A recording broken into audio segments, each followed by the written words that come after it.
look for some evidence, no? Evidence para mapatunayan mo na totoo yung mga kutob mo. Kasi mahirap din yung kutob-kutob lang tayo nang wala tayong nakikitang ebidensya, right?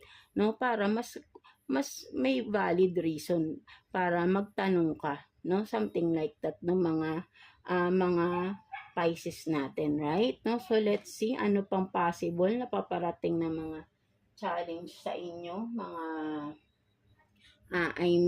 Pisces natin. Let's see, possible challenge na paparating for you, mga Pisces. Let's see, what are, possible challenge pa na paparating for Pisces, please. Ano pa?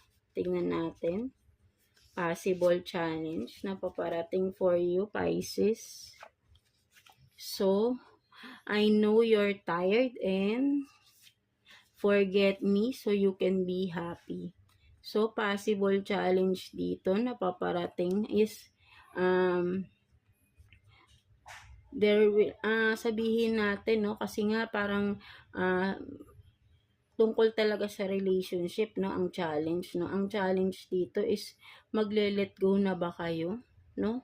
Something like that, because for some of you, no, ang person mo, no, parang nile-let go mo na rin or nile-let go ka na rin, no? So vice versa, right, no? So ayun yung nakikita ko rito, more on relationship kasi, no? So ang challenge dito is how can you let go or how can you stay, no? Anong reason, no? Kailangan makita mo yung reason kung ano yung dapat mong maging decision.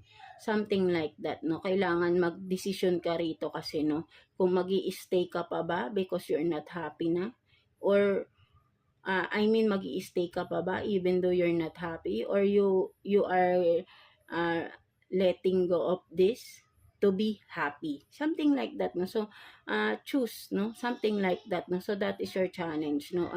Mamili ka. So tingnan mo ano ba yung gusto mo sa buhay, no? Ano ba yung magpapasaya sa iyo, something like that, 'di ba, mga Pisces natin, no? So ayun yung nakikita ko rito, no? Ang challenge sa iyo is if are you willing to stay even though you're not happy, or are you willing to let go of this to be happy? So, nasa sayo yun. That is your challenge, right? No? Meron tayo kanyang-kanyang karapatan mag-decide. No? Something like that, no, mga Pisces natin. No? So, what else? No? Tingnan pa natin. What are the possible challenge na paparating pa for you, mga Pisces? No?